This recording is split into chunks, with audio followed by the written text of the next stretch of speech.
Hello and welcome in our YouTube channel Metallurgical Facts. So this video series is basically for HAL management training exam, for which exam will be conducted on 24th and 25th April.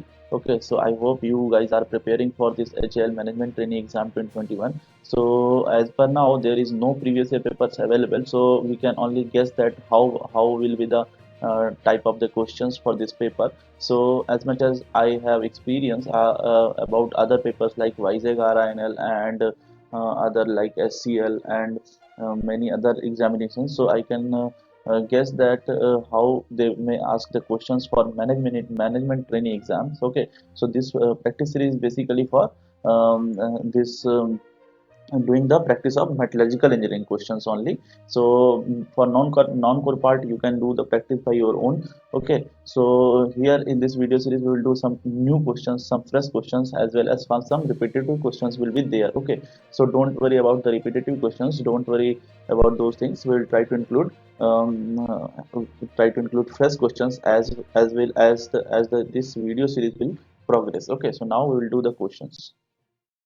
So the first question of this video is, which of the following heat treatment process is used to produce magnetic structure in steels? Okay, so they have given four options, that tempering, sub-zero treatment, mud tempering, quenching, and tempering. Okay, so here one thing in addition I will tell you that this mud tempering is also known as mar quenching, and it is similar to this quenching. These both will produce martensite. Mud tempering and quenching both produce martensite. Just in this smart tempering we can avoid the crack cramps.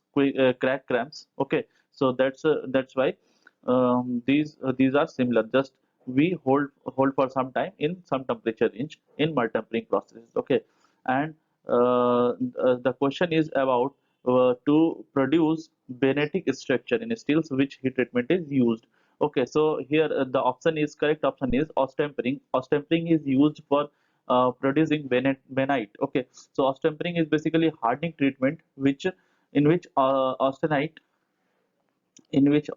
transforms into the benetic structure. That is, if you know about the lower benite and upper benite, so most specifically it may be lower benite. Okay, so this is the objective of this austempering is basically to reduce the distortion and cracks in high carbon steels. That's why we use austempering, and we produce benetic structure by this process. So correct answer for this question is A part, austempering. So the next question is, silver extraction by cyanidation process is not preferred because more is required for precipitation. Okay, so this silver extraction is basically done by the hydrometallurgical route, because hydrometallurgical route is basically used where we have available lean ores, that is low grade ore. Okay, in which the metal content is very less, where there we use this hydrometallurgical process, and in that hydrometallurgical process we use solvent extraction, ion exchange, precipitation. Okay, so all these processes are basically for using for the purification of that silver after the leaching processes. Okay, so here they are asking about why this cyanidation process is not preferred, because we do the silver cyanidation, we do the silver cyanidation by using this zinc. Okay, so uh, so I have already discussed about this cyanidation process in one of the video, so here I will not tell you in detail. So the silver extraction by the cyanidation process is not preferred because more zinc is required for the precipitation. Okay, so A option is correct for this question. Sulfur, that doesn't mean anything. Lead is also incorrect, and copper is also incorrect. So zinc is correct answer for this question.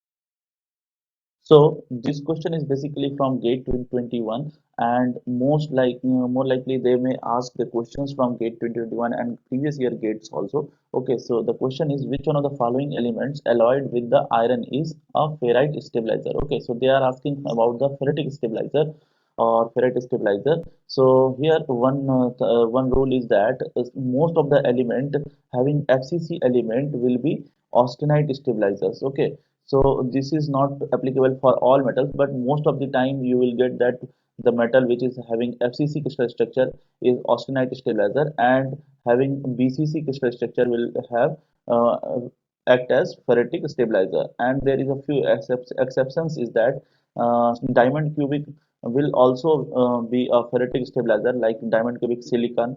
Silicon will be act as the ferritic stabilizer if we will alloy it with the iron. Okay, so here in this in these options they have written that nickel, manganese, carbon, and silicon. Okay, so about the carbon and nitrogen, I will tell you this is the interstitial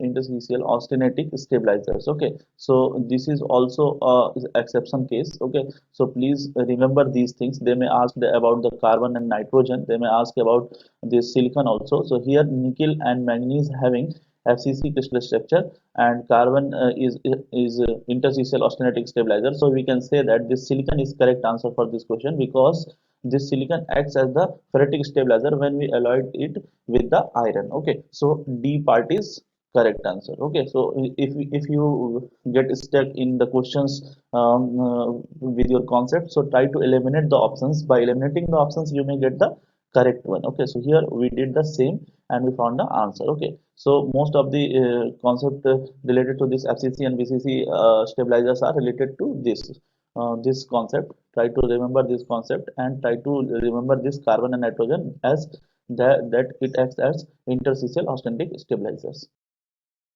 So the next question is, which one of the following is hydrometallurgical operations? Okay. So the first option is zone refining, smelting, roasting, and leaching. Okay. So as you know that there is a three processes of extractive metallurgy basically for the extraction of non-ferrous metal as well as for ferrous metals.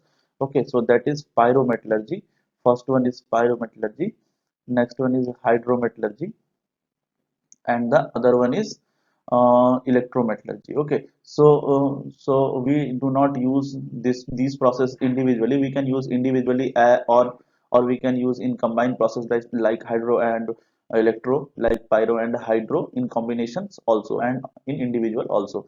So this pyrometallurgy process basically involves the high temperature heating or melting, you can say, or smelting processes. Okay, so one more thing is that if we are doing smelting, so we need to add some reducing agent. So that's why we tell that this is a smelting process. Okay, so that smelting is basically a pyrometallurgy process. Smelting and other unit operations like roasting is calcination. So these all are the part of this pyrometallurgy part. Okay, and hydrometallurgy involves the leaching.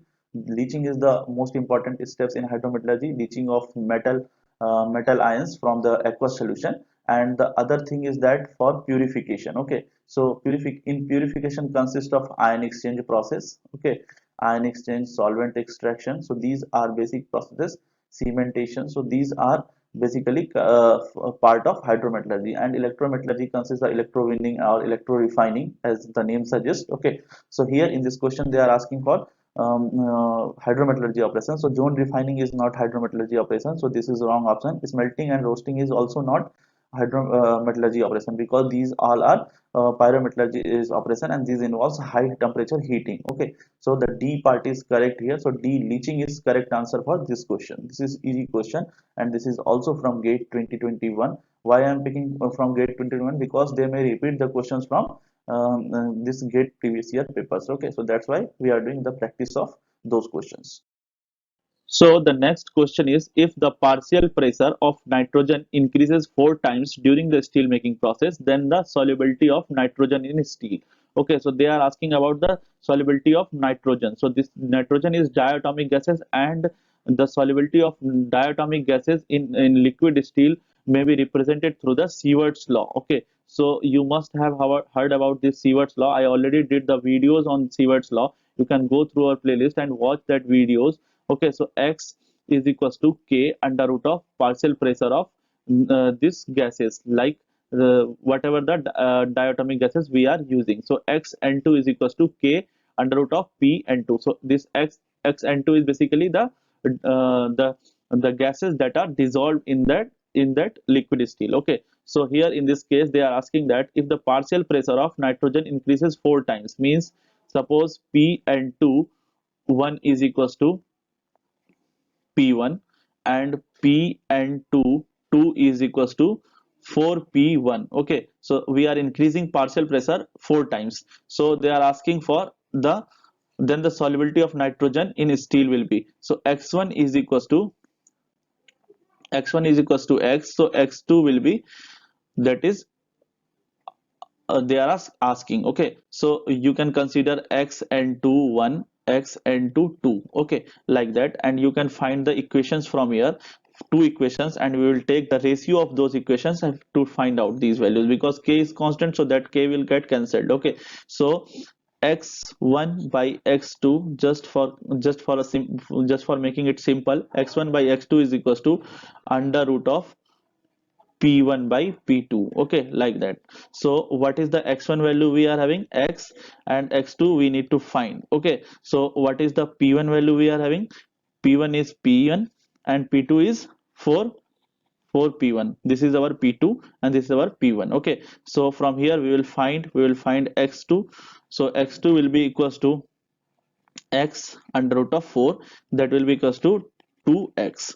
It means that the solubility of oxygen, solubility of nitrogen in steel will be 2 times, that will be increased by 2 times, okay. Suppose that will be x by 2, then it will decrease by 2, okay, decrease by 2 times, okay. So this is in multiply, that's why we can say that the solubility of nitrogen will increase by 2 times. So these all options are wrong, so this D option is correct here. Thank you guys for your attention. Hope you have understood something new in this video, and you have understood the concepts I told you in this video.